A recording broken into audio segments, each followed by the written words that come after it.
You're listening to the Patriot Nation Podcast.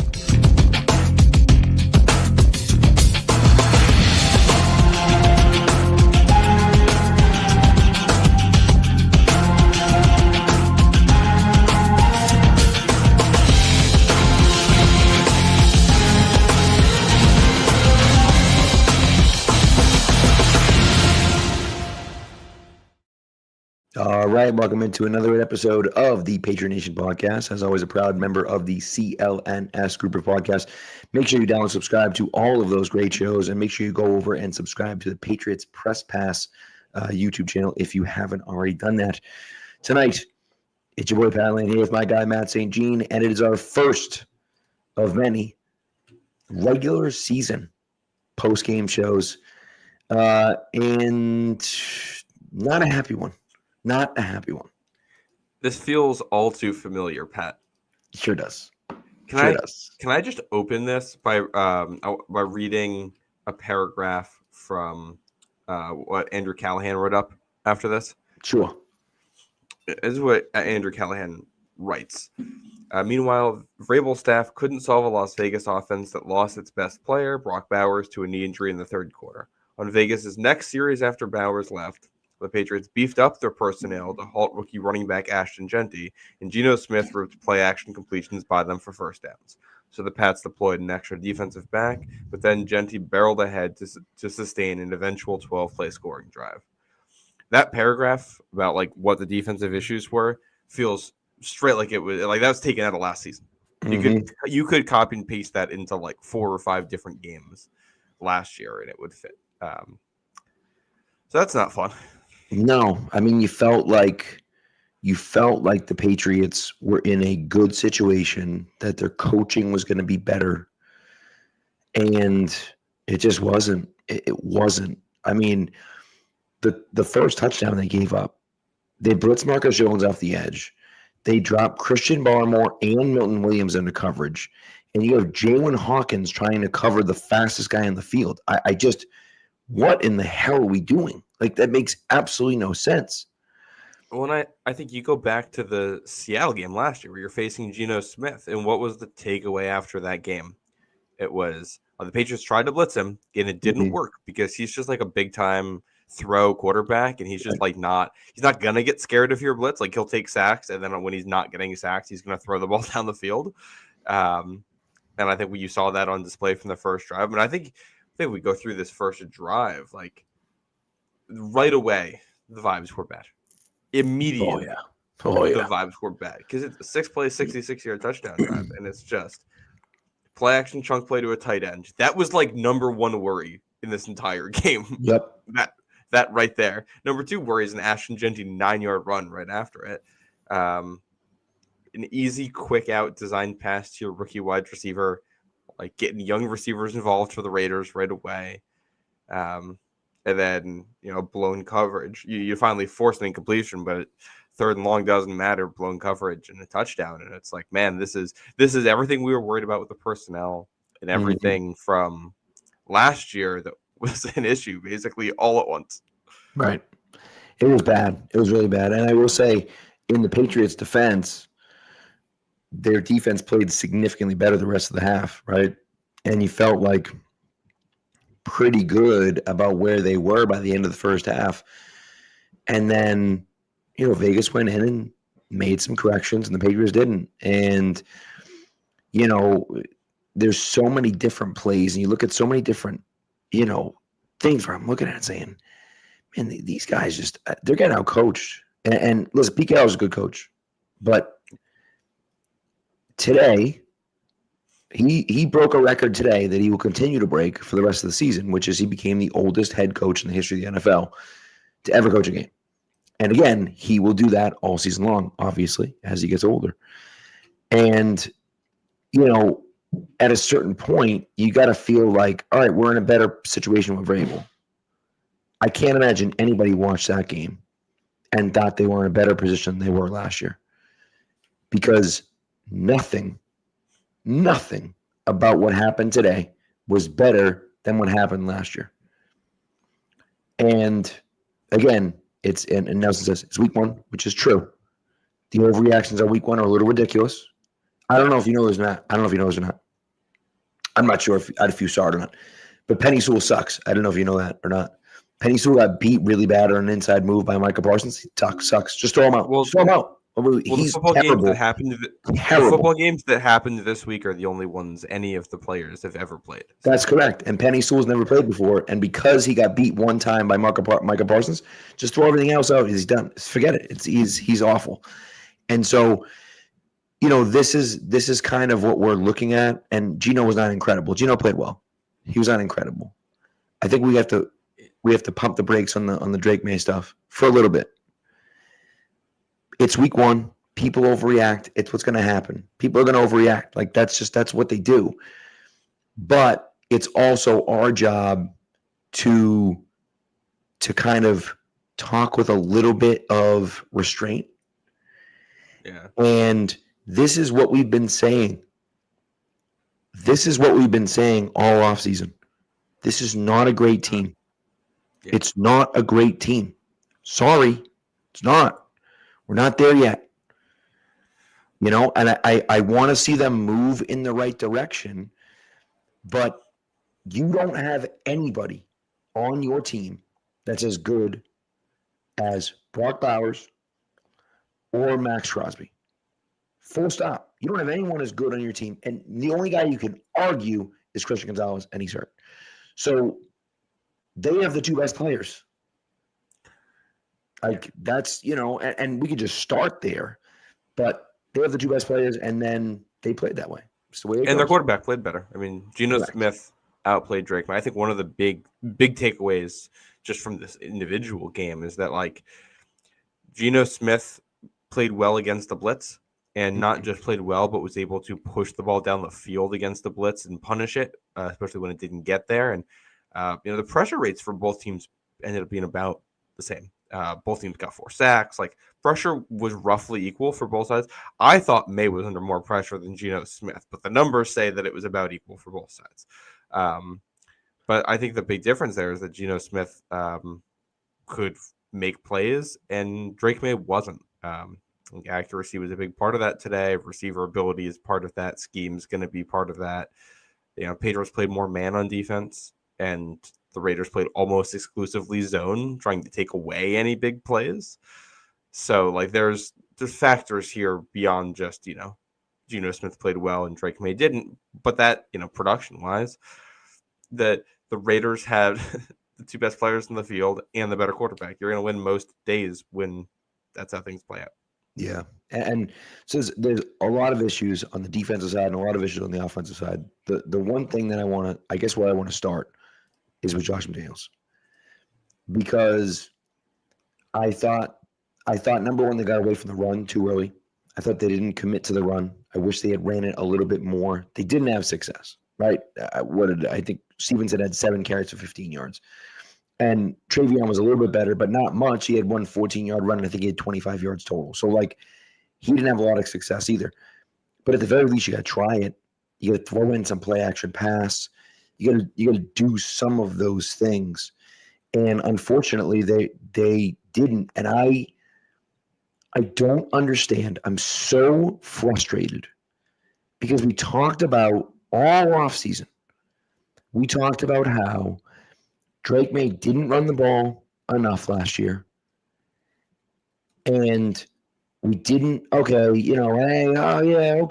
May, he's going to run the ball more this year. He's going to have more designed runs this year. He had 0 design runs today. There was one that I think he had a speed option play with Henderson where he pitched it on like the speed option. Okay, fine. But yeah, it's one. Right. Okay. So you had 1 that where it's you're not running the ball to him, you're running an option route. Or you're running an option play. So that's it. For me, I look at that and I'm just like, man, like that's not enough. That's not good enough. And I get it. I understand. It's been drilled into his head to not get hit when running the ball. I get that. But part of what makes him so good, or part of what is enticing about his ability and his potential, is the fact that he's so good with the ball in his hands running.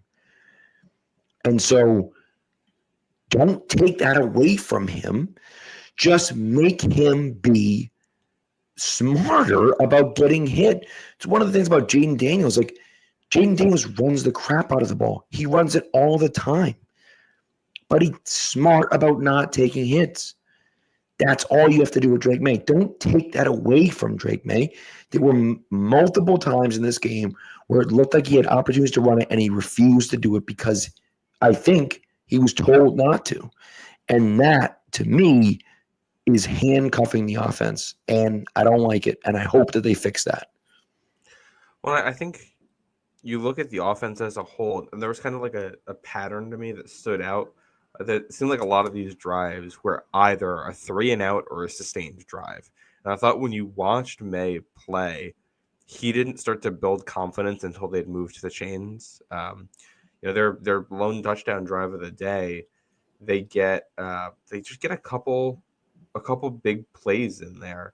He gets the pass to Henry for 27 yards, and that pass to Booty for 24 yards. I think one or two of those were play action. And it's like, all right, McDaniels is calling a couple easy button plays for May. He sees it, he throws it, you get going, and then he's feeling it. His best sequence of the day is when you get down to the goal line and he throws that touchdown pass to Pop Douglas, where he has to operate the whole offense before the play, identify matchups, pick the matchup, and then throw it into a tight window. And it was the culmination of that. I thought that was one of the issues, that he wasn't seeing the field unless he was out there for a little bit and he wasn't getting into a rhythm. The optimist in me looks at that and says, it's week one in a very complicated offense that overwhelms a lot of players. And I don't think it was just May that struggled with that. I think the running game stunk because the guys, I didn't look like they were on the same page run blocking. I have to get into the film on that. But all five of the guys who were on the starting line are guys who I think we'd say are better run blockers than pass blockers at this point in their careers. Yeah. And you would expect them to then, as a unit, be better at run blocking, but they weren't today. They were much better in pass protection. They just couldn't move the ball on the ground. So, the optimistic case is, all right, you got a lot of new players, a lot of young players. Give it a month into running this in real games, and things are going to get a lot smoother. This came up with the delay game that Drake May had to take on the drive where you end up missing a field goal, like little things like that, the operational stuff where he needs to get there quicker. But I'm hopeful that when he gets there mentally, he's on top of it, then the accuracy is going to come along with it, and the confidence will come, and then that out of structure playmaking will come. As to why they're not running him, I don't know if they're looking at the offensive line and the way they were blocking today and saying, we can't, this isn't going to work, we just have to throw, or if it's not that much in the playbook. We didn't see a ton of screens today either, and the ones they had, they didn't execute very well either, which I thought was really going to be a strength of this group too. So yeah, I kind of put the two of those together as why is this not working the way we thought it would? It felt like it wasn't. It felt like what it felt like to me was that the Raiders had all the answers for the Patriots. Every time the Patriots had to do something, every time Drake May broke the pocket, there was two guys waiting for him. Every time they went to throw a screen pass, there were four guys waiting for the screen pass to be thrown, right? They threw a swing pass to Shippen Henderson at one point, and the guy just came downhill and smacked him in the backfield. They were ready for it. And the plays that they hit were those back shoulder throws to Kayshon Boutte, those down the seam throws to Hunter Henry, right? Those were the throws that they hit. And unfortunately, Drake, doesn't do that consistently enough. And again, that's something that I hope that he gets to. I think part of me says that the comparison between him and Jaden Daniels isn't fair. Jaden Daniels is a year and a half older. Jaden Daniels played 55 college games, 55 to Drake May's 30. So that's 2 full extra years of starting, of a bit of learning, of growing, right? And again, Drake May's 23, right? He just turned 23, whereas Daniels turns 25 at the end of the year. And so I'm not saying that's everything. I'm not saying, cut him all the slack and everything else, but yeah, there is a part of that where that matters. I think that if we don't see some serious growth by the end of this year, by the way, take last year and throw it out. Throw it last year in the trash. Just throw it in the trash. I think that everyone would agree that Alex Van Pelt had no idea what the hell he was doing, and that, I don't know what the hell was going on in last year, but it wasn't what needed to happen. And so he comes in this year, things are a little bit different. Okay, it's a different offense. I want to give him, at least halfway through the year. But that being said, if by the end of the year he doesn't look like he's making big strides, then we can start to panic about Drake May. Yeah. I'm not going to panic about Drake May after week 1 when it's raining out and they didn't play well and Ramondre couldn't run the ball and Pop Douglas dropping passes over the place. I'm not going to do that. But by the end of the year, if he's not playing better, if he's not approaching that elite level we want him to be at, that's I'm going to have a problem with. Yeah, no, and that's especially with the new offense. I do also think, if this was Bill coaching this team right now, we might look at this game and say, it's an extension of the preseason. Right. It's just that, it's not Bill. It's a more unproven group of coaches and players. So you don't have that to fall back on. There's no safety net on this. There's a world where what we saw today is just what they are for 17 games, and you just got to deal with it. I doubt that. I think we will see at least some improvement. I'd be shocked if we don't. But yeah, and you look at, it was a Raiders team that played almost exclusively zone defense today, and for young quarterbacks, that's more difficult too as they're learning it. And it's for May, I think this was probably a lot to deal with today.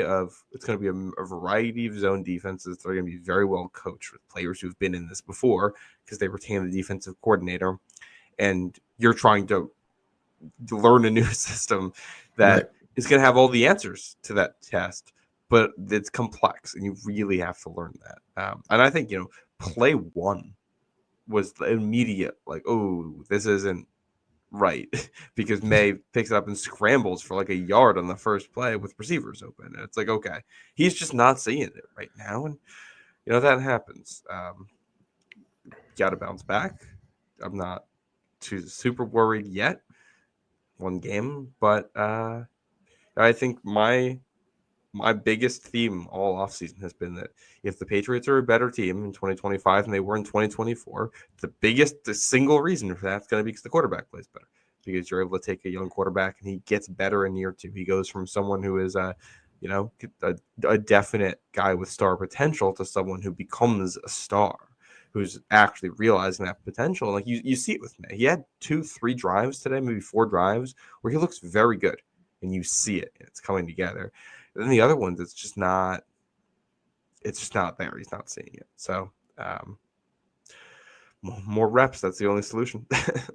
Just has to play more. You're gonna have to play him more, and and then watch the film and break things down and go, and listen. We're watching a guy right now in Buffalo who could not play football for a year and a half. Couldn't do it. Just could not do it. I mean, Josh Allen could have been on a boat and fall out and not hit the water. He was awful his first 2 years.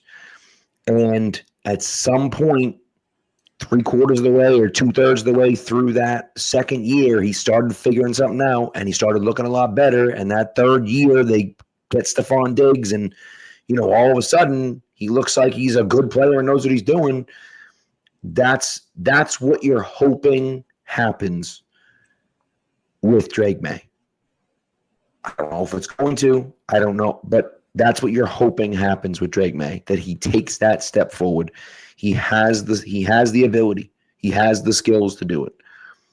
We just got to see him put it all together. And that comes from everyone. That comes from the offense, that comes from the defense, that comes from the coaching, that comes from Drake May himself learning, right? But it's all of those things. There have to be, and that's the way it goes, and we'll see what happens. Well, I think one of the positives, the big positives from today for May, the receivers that he has played with before, the guys he already had chemistry with, thought for the most part looked pretty good. Like his connection with Booty, his connection with Henry, those look good. So there's something to build on there. Pop had one of the strangest stat lines you'll ever see from a wide receiver. Disappointing performance from him for sure. Mac Hollins, pretty much already feeling like I'm not sure if he ever needs to be out there. Kyle Williams had one nice play, and I was like, all right, I'm good with I'm good with Mac Hollins right now. And Diggs had a nice game. I think he's still they're clearly still easing him back. I think that for me, at least, I think that I saw some good things out of Drake May. And again, I thought that.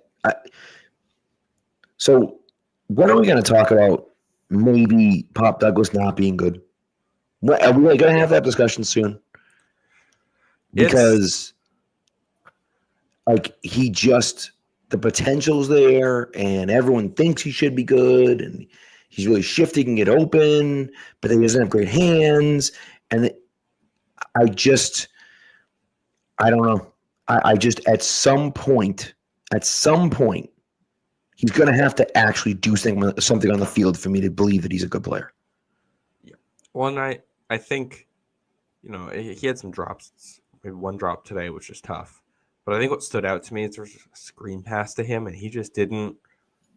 He looked like just a guy with his quickness out there. Like he looked like the typical, quick receiver you see in the NFL who is just a guy.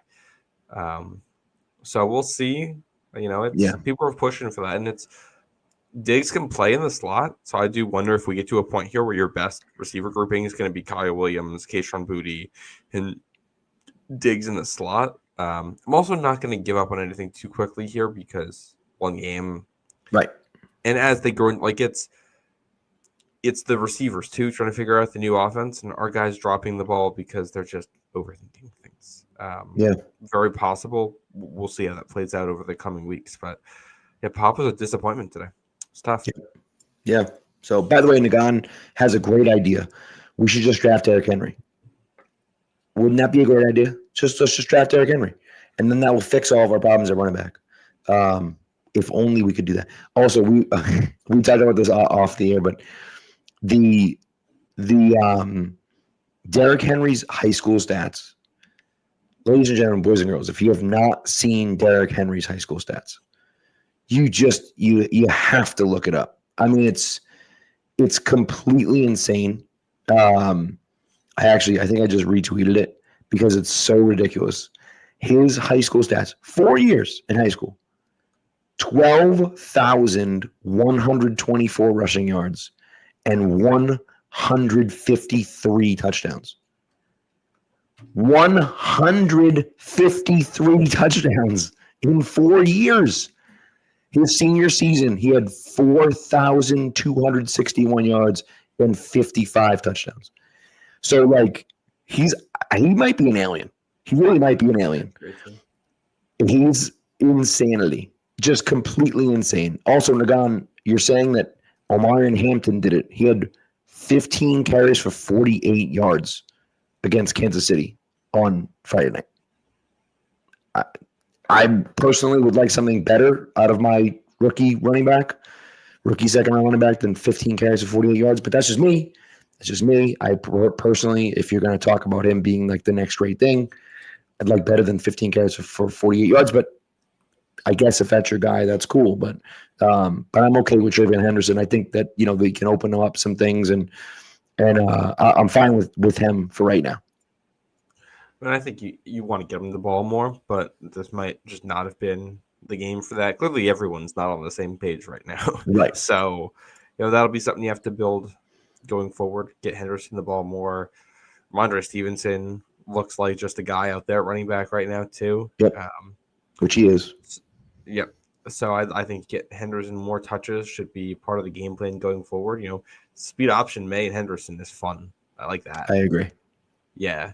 But I don't know. I just honestly, Kyle Williams to me, the fact that he came in and made that nice play. And obviously, it was kind of garbage time at that point, but just like coming in and winning on like a comeback and getting out of bounds was like, okay, be able to win down the field a little bit. They were using him in some of those spots. It's like, all right, I want to get some speed on the field. They need that. Yeah. I don't know. I know we're talking the skill guys. Maybe we want to do an ad break and talk offensive line after this. But yeah, that's probably a good idea. Yeah, let's do that. All right, so this ad break, of course, is for Prize Picks. Prize Picks is the best daily fantasy sports app on the market. You got to get on it. Started out 1 for 1. I ended up going 1 for 2. I put Drake May rushing yards in my lineup. I believed in Kayshon Boutte. I said Kayshon Boutte, and then I went with Drake May instead. But, it is what it is. What are you going to do? But it is football season, and there's nothing better than putting in your lineups for daily fantasy sports in Prize Picks. One of the cool things about Prize Picks, they allow you to switch up sports, right? You want to throw in, I know the U.S. Open's over, but you want to throw in some tennis in there. You want to throw in some baseball in there. You want to throw in maybe some college football in there. I mean, my goodness, you could do all that in the same lineup. It's great.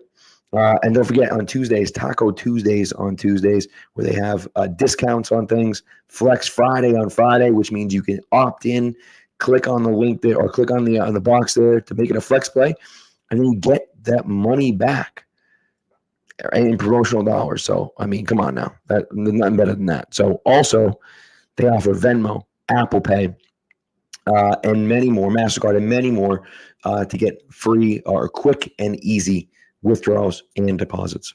Okay. What you're going to do, download the app Prize Picks, put in the promo code CLNS. When you do that, you're going to get $50 instantly in lineups after you play your first $5 lineup. So again, download the app Prize Picks, put in the promo code CLNS, and you're going to get $50 in lineups after you play your first $5 lineup. Prize Picks. It's good to be right. Okay, all right. Jimmy B is completely losing his mind. Has lost his mind. Jimmy, it's okay. It's all right. Drake May was not good. He wasn't that bad. He didn't stat pad in garbage time. They didn't even drive at the end of the game. He completed 3 passes on the last drive or something like that. Come on. I don't care about. Well, I don't think we're even taking that into account in our evaluation of him. That's correct. Yes. No one cares about what his final stats were. I don't care, at least. I mean, I don't know. Yeah. Well, I was like, if you're looking at the team, it does feel like the team had 3 phases today, and it's like the first drive and a half, 2 drives, 3 drives, or it is before Geno Smith's interception. Yep. And then the time between Geno Smith's interception and Drake May's interception, and then the rest of the game. And that from Drake May's interception on, May did not play well, and he didn't play well in the opening drive either. Yeah. But yeah, all right. Do we do offensive line here? Yeah. So, look, I think the offensive line is better than it was last year. Now, that's a very low bar. That's a very low bar. But I do think the offensive line is better than it was last year. I do think that Will Campbell, for the most part, played pretty well. I think that Jared Wilson, for the most part, played pretty well. I think that Morgan Moses, for the most part, played pretty well. They weren't great, but they weren't awful either. And I think they gave up on the run too early. I also think that Vegas dared the Patriots to pass, and they didn't have success doing it. I feel like at times they had every guy in the box and just stop. Nope, we're going to stop the run. And they did that. And then they weren't able to do it. I don't know. What did you see, Matt? I thought it was a working. Honestly, I thought Pass Pro was a lot better. Evan Lazar says they had a 28.3% pressure rate, which is a lot better than how they were doing at points last year. So the pass protection is better, as far as I can tell. Far from perfect. Mm-hmm. I've seen a variety of numbers, so I'm not going to give anything super specific as to attributing pressures or sacks to certain players. I thought no one player stood out as particularly bad for pass protection, but as a group, you'd like to see them be a little bit better across the board. Still, if this is how it's going to be every week, you can live with that. Right. Run blocking just has to be better than it was today, though. Yeah. And it's not a particularly stout Raiders front. They lost to Landon Roberts during the game, too. So, like, you would like to be able to run the ball on a day like today. And, I mean, they didn't get push. Michael Winu had a particularly, I think it was a 3rd and 1, a pretty bad whiff on a block there. And it's just like, you need those guys to play better. And hopefully you bounce back next week because this team was built to run the ball first. If you can't do that, then what are we doing? Right. Well, and I think that's part of the problem. And not just that, I also look at it and think, they had an opportunity at times to bring the fullback out, and they didn't do it. I thought that was surprising. I just figured, like, they're definitely going to play with the fullback. I think he played one snap. Westover, I think, played one snap. And not that Jack Westover is the greatest fullback of all time, but, like, you weren't having any success running the ball. So, like, if you're not having success running the ball, try to do something different. It's not that difficult. I thought they put Westover out there for 2 snaps, and I did not think he looked good. Yeah. Which may be why they didn't do more of that, which is like, I don't know. Josh McDaniels loves the fullback. If this was going to be a main point of your offense this year, which it wasn't today, they used him for 2 snaps. Right. If you'd like this to be a main point in your offense, maybe don't rely on an undersized tight end convert where you like doing the conversion during camp. Like, go sign someone. There are options. Jakob Johnson was available. He's played in the scheme before. Like, well, and you had Lamke, but he got hurt. All right, yeah, Lamke. What the hell's his name? Lamke. Thank you. Well, and still, but like you had one fullback in camp. He's a UDFA. Correct. If it's going to be a big point of your offense, bring in better players. Right. And so I guess the question that everyone wants to know, Will Campbell. I thought Will Campbell played okay.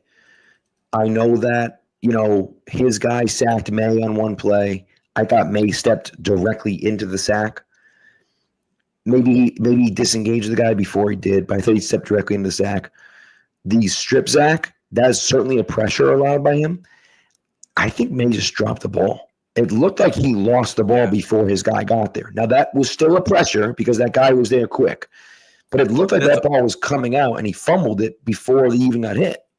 Well, it's just almost worse because that still would be a strip sack if he doesn't lose the ball on his own, which that's kind of – we've seen that twice now this year, including the preseason of May just losing the ball. And, like, you're not supposed to do that, man. Yeah, you're which is not supposed to hold on to that. Yeah, it's not good. That's not what you want to see.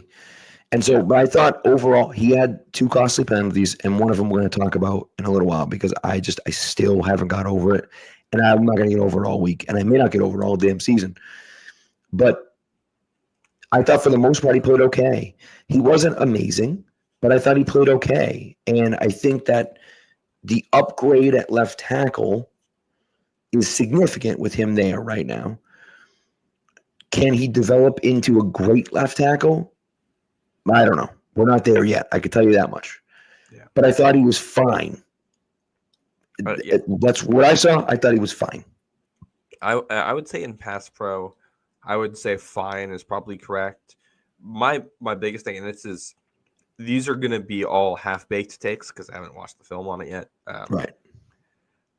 I didn't see enough from Campbell as a run blocker today. And it's a left tackle. I care most about pass blocking with that position. But they did not run the ball well at all today. I thought they tried to run behind him at points, and it wasn't working. I don't know if that's him. I don't know if that's tight ends. I don't know if that's actually Jared Wilson. But I'd like to see more there because it was you couldn't do anything. And it's the penalties, which were a little bit of an issue for him in college. He had a lot of false starts at LSU, and then 2 more today. Yeah. That's tough. It's not as bad as a holding, but right. You don't want it. And it's just like it's Campbell, from everything I saw, was like 2 pressures and a sack today. That's fine for one day. If you do that every game, well, yeah, you're not a good tackle. So let's see how it looks by the end of the month when he's got a couple games under his belt. I don't think today moves me too far in any direction when where I was with Campbell before, other than that, like, he looks like he can be an NFL player. It's just a matter of figuring out how to best use his skill set out there and him developing and maximizing that, what that's going to look like. I'm excited to get into that film this week and see he and Jared Wilson. I think that's a duo you're hoping can work together for a while on the left side of the line. Both incredibly athletic players. You'd like that to be a pairing of guys you can run behind and pass block and like pass things off. So I'll be focusing on that in my tape review. He wasn't until that last penalty. I think he wasn't so bad that you're noticing him. And that last penalty, I think, is the real killer, and not a good start to his career in New England. Of course not, right? Of course not. And I have an issue with the decision making after that play, but certainly not what you want to see. It certainly wasn't like the play clock was running down or May said something and he jumped. I'm not sure about that. Also, Jared, you're 1,000% wrong that it's not how he compensates for his short arms. His athleticism is how he compensates for his short arms. It has nothing to do with his false starting. That's silly. I will say, someone else had said that about him at LSU, that he gets very aggressive. Like the consistent issue with Will Campbell at LSU was that he would very aggressively try to get as wide as he could in pass protection and then get beat in the inside. And that, I don't know if it's Brandon Thorne or someone was saying that maybe he's trying so aggressively to get out there. That's where the false starts are coming from. Right. It's speculation, but maybe like that. I do think there's a chance there's a connection there. It's also the plays where he was false starting today. I think he just didn't know the snap count. I don't think it's anything more than that. And that's certainly possible. By the way, who was it? James mentioned it. He is the one that recovered the fumble. He ripped that ball away from the Raiders. The Raiders guy had it, and he ripped it away from him. So, which is good. I mean, again, it doesn't mean anything, but that's it's a nice play by him. Mm-hmm. Yeah, and that's at least you're not doubling down on a mistake. Right. Because he allows the pressure there. It's a strip sack if May doesn't drop it. Right. Because the guy's going to get there. So, jump on it. Yep. And that's the character side of Campbell. He's gonna fight out there. Right. That was a beautiful thing. Baltimore's beating up on Buffalo. I mean, Buffalo just has no answer for Lamar and Zay Flowers. So the whole AFC East is gonna be winless, huh? That's right. Yeah. Oh, look at that. Patriots are tied for first place. And so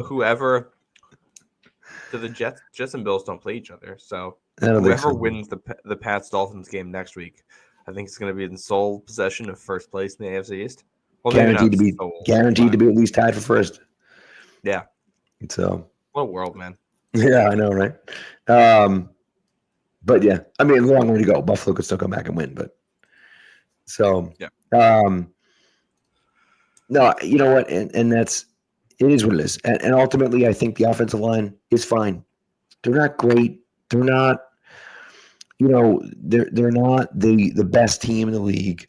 They're not the best unit in the league. I'm sorry. They're not, terrible. They're just not. They're not that good yet. And that's okay. I'm not expecting them to be that. We talked about this before. They were like 32 last year.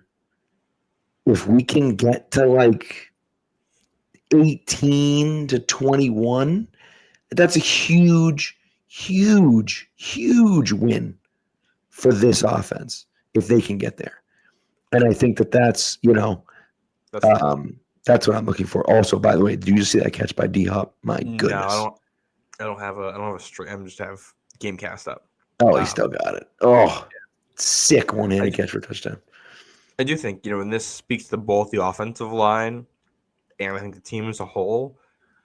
I just don't think we know. Like, I don't see a lot of areas where I'm like, man, they are not good at this. I also just don't see a lot of areas where I'm like, oh, yeah, they're good at this thing. Right. We're going to get to the defense here in a second. So I think maybe you could say pass rush for something they're good at. But, like, outside of that, after one game, there's something like, oh, okay, that's what they do well. Right. And that's like, all right, it's week 1. That's fine. By the time October comes around, by the time you got to go up to Buffalo, the first weekend in October for Sunday Night Football, you should know, something you're good at on offense and defense that you can lean into and try to do. 100%. And that's ultimately that's what you want to see. And we haven't discovered that yet. And so I was very happy with the play of Keyshawn Boutte today. Thought he played really well. That was something that the coaching staff has been kind of floating out there. You saw some reports come out about how happy they were with the way he practiced this offseason, the way he conducted himself, and you saw it on the field. He had a great rapport with Drake May, played really well, I thought, had some really nice comeback routes, had some really nice, back shoulder catches, and he was pretty consistently open. Stephon Diggs, I thought, looked good out there, which is good. And those things are good. Those things are good, and you're hoping that we can continue to build on that. And I would say Diggs looked good. I wouldn't say he looked great. No, I think that's he's also just come back. I think that they worked him back slowly today. They want to be cautious with him. Yeah. With Boutte, man, I gotta eat so much crow on this. I was as anti-Boutte as it gets on this podcast. He's just proving me wrong. So hands up, I got that one wrong. Shout out Keyshawn Boutte. You are seemingly a good NFL player. Yeah. And it's one game, but I think he's trending in the right direction. We saw it a little bit last year. Now you see it again today. You feel like we're heading in the right direction, and he can be maybe their most reliable receiver this year. Yeah. Well, and he has report it's funny when you watch him out there after doing our 21 game series. Yep. I see a little David Givens. Yeah. And the way he came on last year and then started this year, I'm like, is this like 03 to 04 David Givens that we're getting right now, where he's just going to be like a super solid possession receiver for you? That would be awesome. They need that. Absolutely. And I think, man, we came out of camp thinking Pop was a lock for one of the top receiver spots on this team, and I do not feel that way right now. I definitely feels like it's Boutte, Diggs, and whoever else can earn that next spot. Looking to you, Kyle Williams. Yeah, 100%. And that's, I don't. Pop frustrates me so much, man, because he should be so good, and he's just like. So he had a touchdown today. It's weird. It's like he has the lone touchdown on the day, and it was a really nice route and catch, and everything about that play was nice. And then it's like, well, he still finished with negative yardage on the day, which is wild. By the way, that was one hell of a throw by Drake May as well. Yeah. And a really nice catch, as you said. Yeah, and it's people in the chat are talking about May being inaccurate. From what I can tell about May, it seems to be that it's mechanical in that when he isn't, making the throw that he's prepared to make, he has a tendency to sail it. And he doesn't get, because his mind's not anticipating it, his body doesn't get there, and then he tries to compensate with arm talent, and then he sails the ball. You can see that when everything is working together, he can be incredibly precise with it. He just needs to do that more often. So I think, one of the things we have to determine throughout the course of this season is how much of that inaccuracy is because of, confidence, mentally knowing the offense and knowing your progressions and knowing where you want to get the ball, and how much of it is just this guy can't throw. Because he was more inaccurate today than like half the games we saw him in last year. This was a step back in terms of accuracy. That's I don't think his mechanics got worse. The common denominator here is that he's doing something more challenging on offense. So, and even Josh Allen's accuracy didn't see that real jump up in improvement until year 3. Correct. So, like I say, by the end of year 2, those last few games in year 2, his accuracy significantly improved, and then it really went up in year 3. Yeah, and you want to be trended in the right direction. And it's as long as this team is where we are, I think the goal for the team is going to be by the back half of the season that you're a better team than you were at the start. Right. Like that's the goal here. And I think you're going to find out by the end of the year if Drake May really is that guy, if he can make that leap. And again, we're one game into year 2. And again, last year, you can almost look at last year and throw it all out. So, it is what it is. And listen, the people complaining about Drake May, this is the best part. The people complaining about Drake May, don't ever buy a Drake May jersey. If he wins you a Super Bowl, don't buy a Drake May jersey. Just don't do it. Don't do it. You don't believe in him. You don't think he's good. So don't do it. It's fine. But it is what it is. Should we do our second ad read and then talk about the defense a little bit? Yeah, we do defense, special teams around the league. Yeah, sure. So this one is for Game Time. Oh, yeah, we're back with Game Time. As we talk about it, Game Time, the Game Time app gives the advantage back to the fans. It's the hack for unlocking amazing tickets and experience in just a few taps. It's super easy to use, and the Game Time guarantee means you can trust you'll get 100% authentic tickets on time at the best price. Plus, fees are always included, so what you see is what you pay. Now, you want to go down to Miami, see the Patriots play? You can get in the door for $72 at Miami. $72 at Miami. If you'd like to do that, you want to go travel and see the Patriots in some nice weather as opposed to this cold rain up here in New England, you can go down and do that for $72. I'm taking 2 trips this year. Well, 1 trip, 2 games this year, and I use Game Time for both of those games and got great prices. And so I'm really excited about that. Okay? So what you're going to do, here's what you're going to do. Okay? Oh, also, one other thing I want to talk about, zone deals.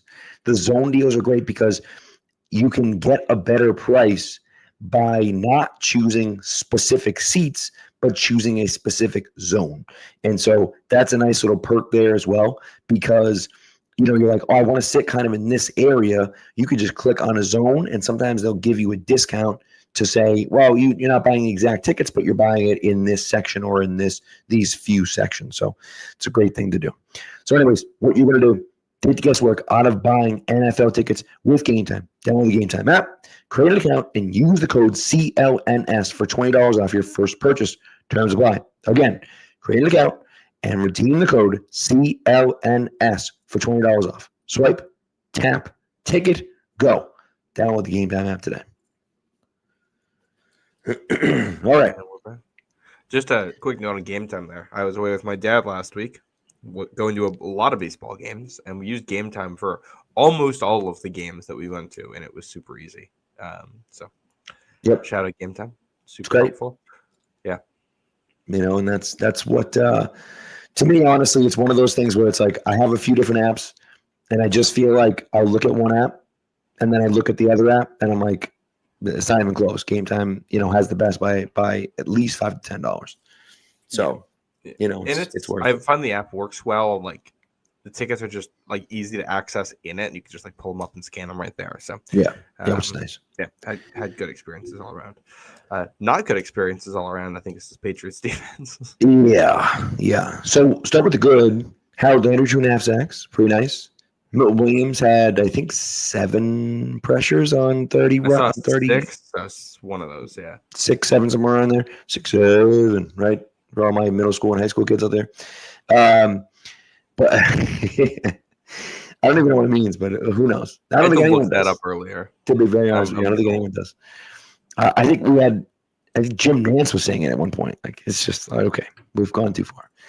But, anyways, I thought they looked good. I thought that, Christian Barmore, a rough day. Keon White is useless. Kayvon Jason had an okay day at times, but disappeared at times. Like, they had a good pass rush for a bit, but they weren't able to I felt like they couldn't win one-on-one battles at all, pretty much all game long. They had a few stunts and twists that worked. They really, their blitzes, as we talked about earlier, really didn't work. And, that's it's just tough. That's really tough. So, well, they did get to Geno Smith. They sacked Geno 4 times for pretty significant yardage. Yeah. It was 4 sacks for 29 yards lost. I thought their blitzes were very hit or miss, because there was a stretch kind of right in the second quarter where I felt like their blitzes hit like in a row. I felt like Terrell Williams was really cooking with that. And it was like, okay, this is the improvement we needed from last year, where they were bringing blitzes and they were just never timed well and always picked up and always seen coming. And there was one where, you got like Spillane looping around into the A gap that I thought was good. I thought they had some confusion, but I thought it was very binary. Either the blitz fooled the Raiders and you were getting like a free rusher and you were getting a sack, or it didn't and no one was getting any real pressure and Geno was beating you down the field.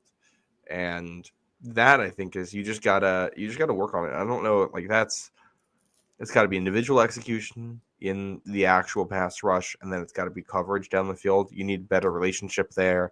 This might just be a tough game for that. I'm curious how this is going to look next week against this Dolphins offense that was putrid today, but is also designed to punish that kind of thing and like not even allow you to blitz.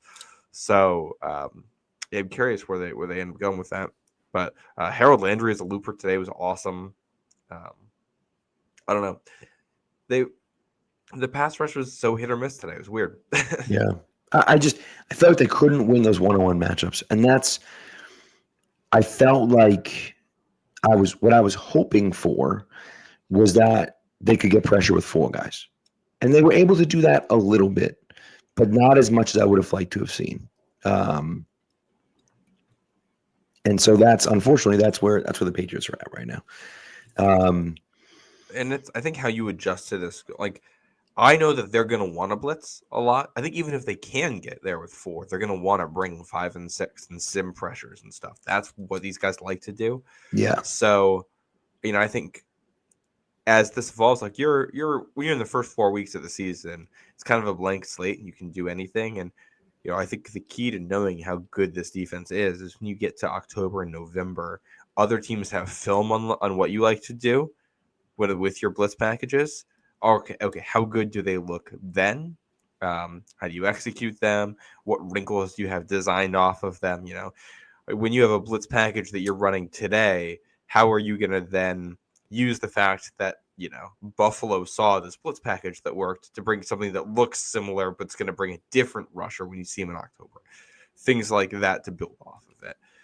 We don't know until we get there. Right. I thought the blitz stuff was way better than the stuff they did last year against Geno Smith. It's just he's hard to blitz, and the coverage in the back end wasn't good enough. Yeah, I agree. And that's, I thought, and listen, you're down Christian Gonzalez, right? That doesn't help that you're down your best player, right? Probably the best player on the team. But for me at least, I looked at it and thought, okay, fine. But the coverage at times was just really bad. The decision making I thought was really bad at times. The third down touchdown pass to Tucker was just like, what the hell are we doing? What are we doing? Send Marcus Jones off the edge. You drop Milton Williams and Christian Barmore into coverage, and you have Jalen Hawkins one-on-one with the fastest guy in the field. Stupid. Just stupid. Then it's 3rd and 20 at the end of the game after your coach has already given up and punted, which disgusted me. But oh yeah, we got to talk about that still. And you have no safety over the top.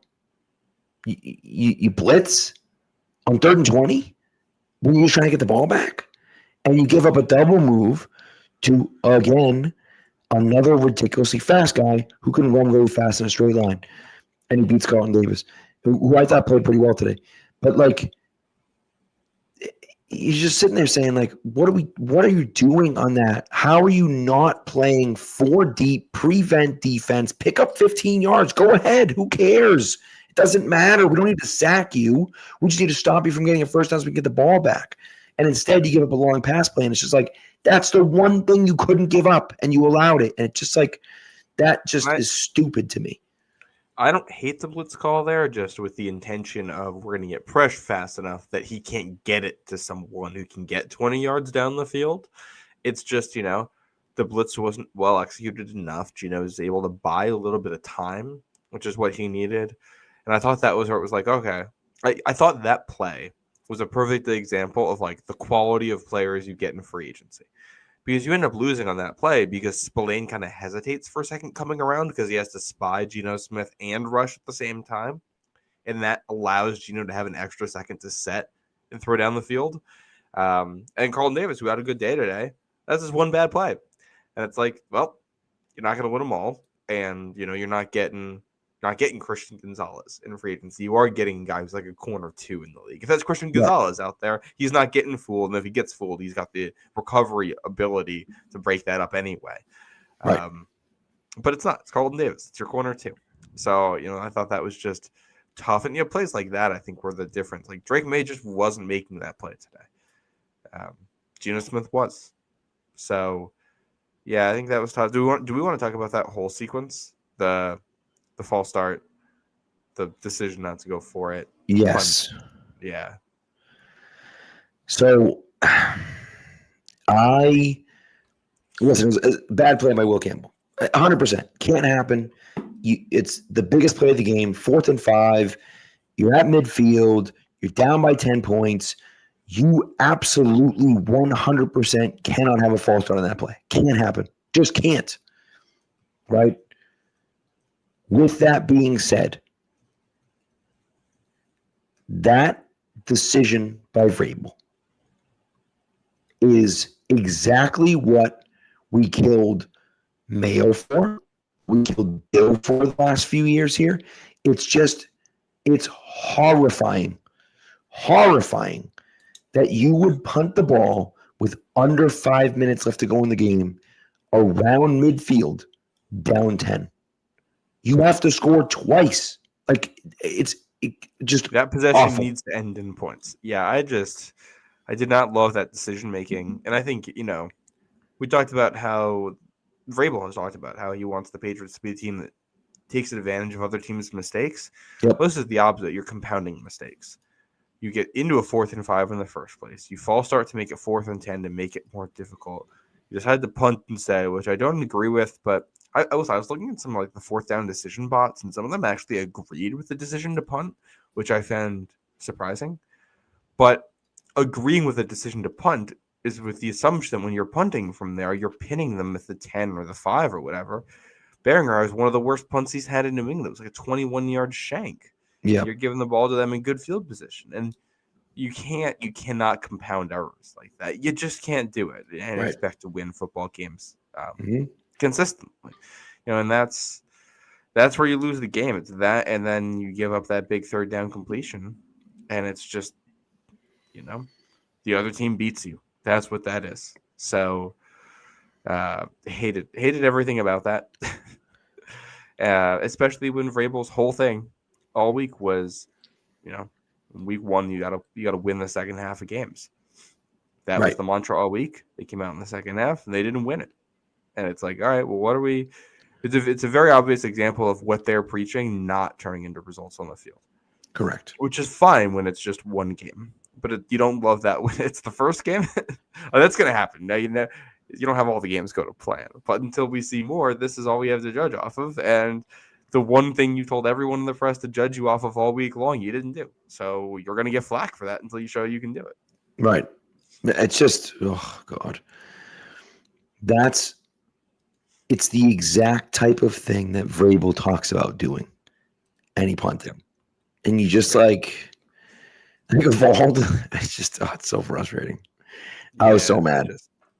I actually booed. My voice right now is basically gone. The only time I really yelled was booing that moment, because I just like, it's just so cowardly in that moment to punt. And I just, it's gross. Just gross. Yeah. When you look at the second half, after May's interception on the opening drive of the half, which was tough. Like that's on May, but that one was also on Michael Lenu for allowing a pressure. And May's trying to make that throw, and he's getting hit right in his lap as he throws it, and that causes it. Still got to deliver a better ball. We're going to be aware of the pressure, but Lenu is a big part of that. But it's just like, all right, 3 and out with -1 yard, 3 and out with 3 yards. You get something on the next drive, but you have to punt. And then it's that drive where it's 4th down. It's like, all right, so it just kind of feels like after that interception, you were kind of done for the day. Energy-wise, that's how it felt watching from home, too. It was just like, all right, that was it. And once you threw the pick, that was it for the game, and we're all set here. Right. Which was tough. If we want to go just bigger picture in this game, too, like the Patriots scored 13 points. 3 of these came on that last drive where the defense is kind of giving it to you to a degree. Right. You do miss a field goal in there.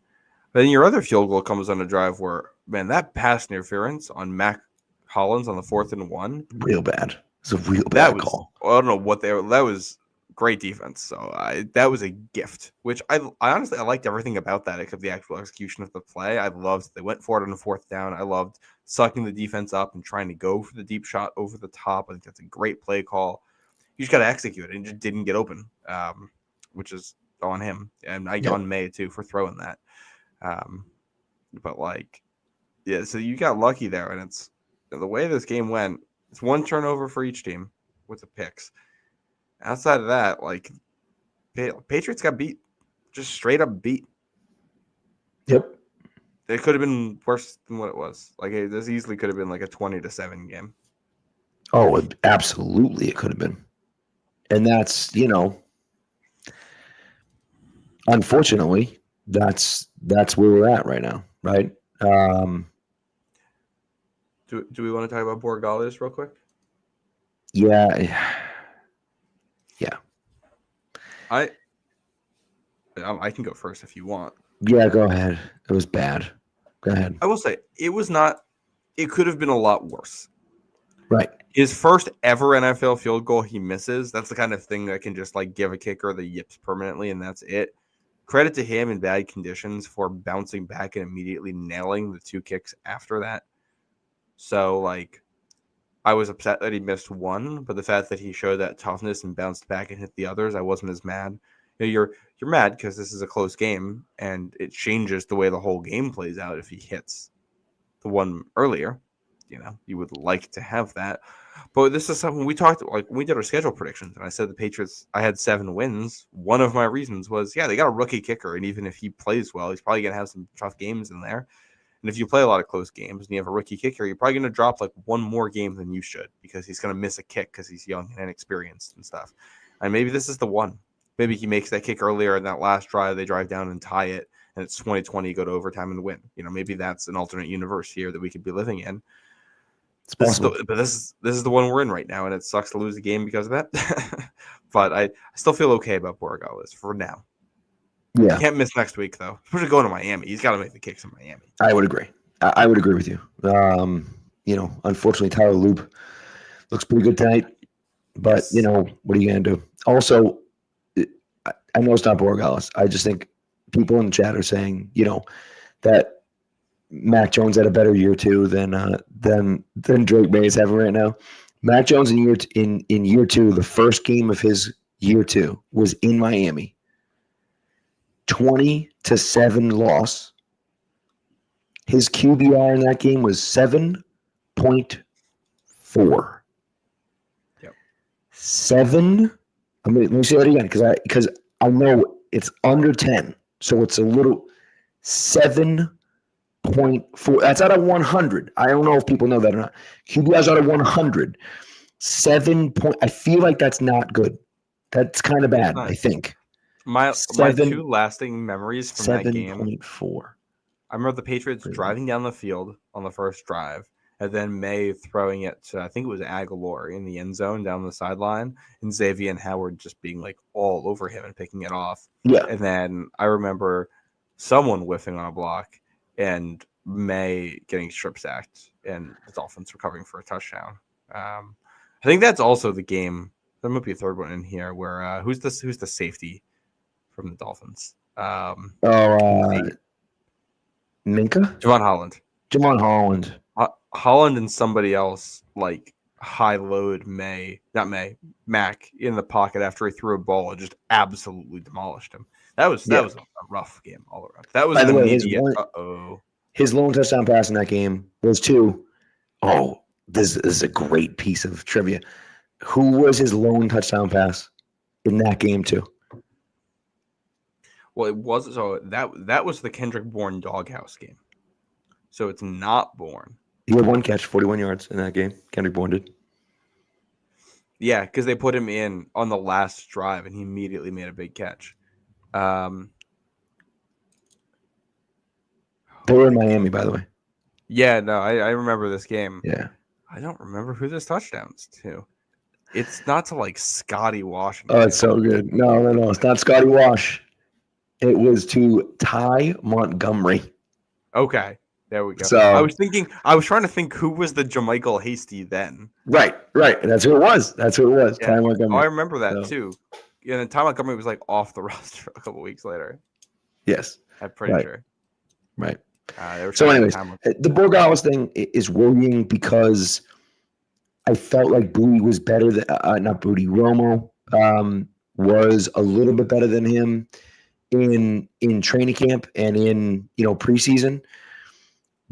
But you had to go with the rookie. I mean, you would have been dumb not to go with the rookie.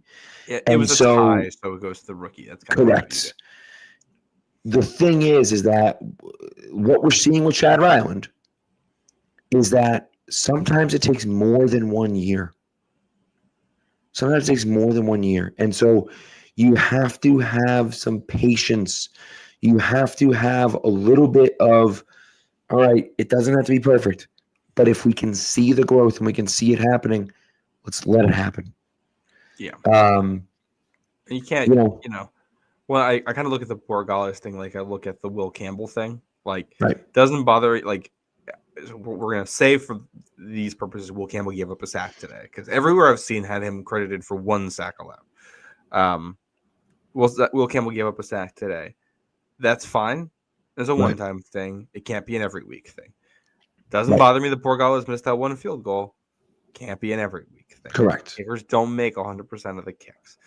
So we saw the mental fortitude to bounce back from it. That's enough for me for now. And as a kicker, you still kind of take this week by week, but especially because this team's not that good, I'm giving him some leash. Yeah, I agree. By the way, my dad just texted me, and he's right that the kickoffs were very good by him. The kickoffs were like to the goal line. Which was good. Now that didn't help with their kick coverage, but that was good. So, yeah. Mike Debate just tweeted this a little nugget for this. Shout out Mike Debate, friend of the pod here. Kayshon Boutte is the first Patriots player to have a 100-yard game on opening day since. You want to guess? The first Patriots receiver to have a 100-yard game in opening day since. Hold on. Oh no, it's way too far back. I'm gonna go with not Edelman. I don't think. Oh, it could be Edelman. I was gonna go Danny Amendola, but that's too far back. I don't know. Let's go like out there with. I'm going to go Brandon Cooks, 2017, sorry. So it's the year after that. It's Gronk in 2018. Gronk, 2018, okay. All right. Against Houston. So that's against Houston? Yeah, 2018. They started against Houston in 2017 and 2018? They didn't start against them in 2017. That was like week 4. 2017, they started against the Chiefs. They lost. Really? Yeah. Oh, yeah. That's the night when Kareem Hunt went off in the second half. Right. So what was the Brandon Cooks Texans game was like week 4, 2017. Was it really? Okay. Or like week. Right. I think it was week 3 because then I think they had the Panthers game the next week where Carolina walked it off on a field goal. Got it. Okay. Yeah, that was one that Gronk got like tackled in the end zone by Luke Kuechly, right? No, that was a different game. No, that's Different 2013. Panthers game. Never mind. Yeah, Anyways, no, this is they all blur together after a while. So,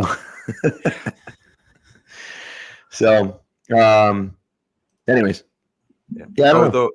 The one Texans game was week 3. The week 2 game was in New Orleans. Gronk also went nuts in that one. Okay. All right. Well, there you go. How about that? Yeah. 2018 against Texans. It's good trivia like that. Yeah. All All right. Do you have anything else? I mean, weird week around the league. So, like, I'm not. I think the Patriots were probably one of the worst 10 single team performances in week 1. Probably. But it's week 1, so like I'm not stressing yet. I think a lot of the issues that happened today are things that can be fixed with time and chemistry and game planning and stuff. Will they? I don't know. Can they? Yes, and getting healthy. So yeah. And that Miami game looks incredibly winnable. The Patriots are underdogs. Yeah. Miami's favored. But which the way they played today is just horrendous. If you get that Miami team, you should go down there and win. That should be a confidence booster. I agree. Yeah. The Giants played terrible today. Carolina, I thought, did not play well at all today. It's kind of a weird thing because of the rain delay and everything else, but the Lions got schwacked by the Packers. Yeah, the Titans' offensive line looked atrocious.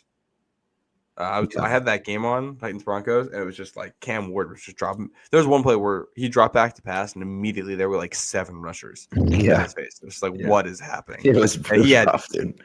From what I saw, I thought Cam Ward looked half decent. He just kept getting let down by the receivers and the offensive line. So that's good. I don't know. I'm curious about. I think they had like 14 total yards in the second half or something insane like that. Like, it was bad. But yeah. But we'll see. A lot of bad offense today. So we'll see where we are in a month. Sure was. Who doesn't have a bad offense is the friggin' Baltimore Ravens. They look outrageous. Derrick Henry is an absolute monster. Lamar Jackson, they had 2 back-to-back plays in the last drive where it was like 3rd and 10. Lamar looked like he was going to get sacked, ran backwards like 20 yards, shook 2 guys while he was running in the opposite direction, and ended up picking up like 25 yards. And the very next play, Derrick Henry ran a touchdown for 40 yards. And it was just like, wow, is that even possible? If this is what the Ravens are, they might win this year. Yeah. So, yeah. I think that's it for us. That's it. That's all we got. So we'll be back Thursday night previewing the Miami game. So yeah, we'll go from there. Excited for that one.